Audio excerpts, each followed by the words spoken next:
Macmillan Audio presents The One Man by Andrew Gross. Read for you by Edoardo Ballerini.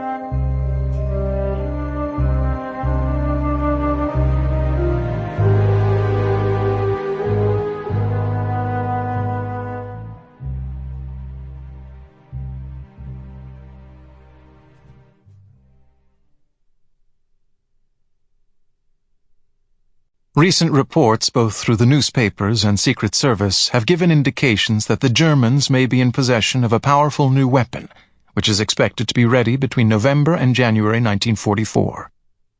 There seems to be considerable probability that this new weapon is tube alloy, i.e. uranium. It is not necessary to describe the probable consequences which would result if this proves to be the case. It is possible that the Germans have, or will have by the end of the year, enough material accumulated to make a large number of gadgets which they will release on the same time on England, Russia, and this country. In this case, there would be little hope for counteraction. This would place particularly Britain in an extremely serious position, but there would be hope for counteraction from our side before the war is lost, provided our own tube alloy program is drastically accelerated in the next few weeks. Manhattan Project physicists Edward Teller and Hans Bethe to Robert Oppenheimer. August 21st, 1943. Prologue.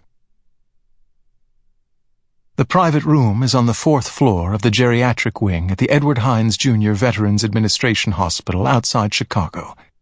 Bent old men shuffling down the hall in hospital gowns, with nurses guiding them and portable IVs on their arms.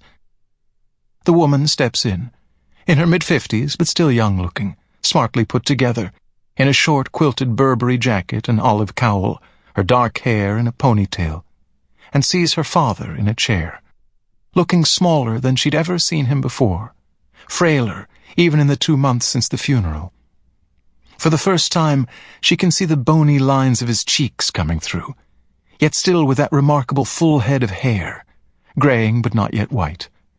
He has a blanket draped over his lap, the television on. CNN. One thing you could always count on, even in the middle of a Bears game on Thanksgiving with all the grandkids around, was her dad asking if they could put on the news. Just to hear what's happening. What's wrong with that? But he's not watching this time, just staring out blankly. She notices his hand shaking. Pop? The day nurse, seated across from him, puts down her book and stands up. Look who's here! He barely turns, no longer hearing so well in his right ear. His daughter goes in and smiles to the nurse, a large black woman from St. Lucia, whom they hired to be with him pretty much full-time. When he finally catches sight of her, her father's face lights up in a happy smile. Nat! I told you I was coming, Pop. She bends down beside him and gives him a hug and a kiss on the cheek.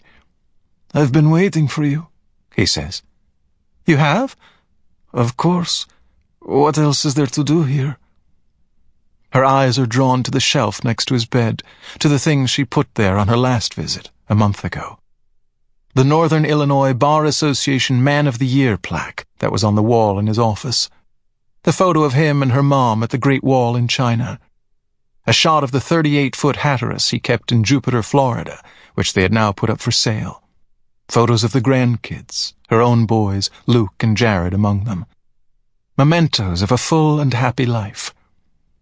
Greg said he'd be by a little later, her husband.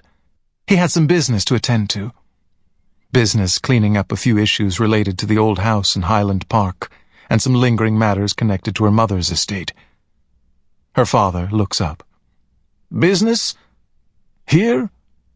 Just some things, Pop. Not to worry yourself. We'll take care of them.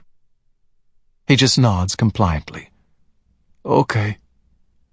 Even a year ago, he would have put on his glasses and insisted on reviewing every document, every bill of sale. She runs her hand affectionately through his still thick hair. So, 92, huh? Still looking pretty dashing, Dad. For an... Sample complete. Ready to continue?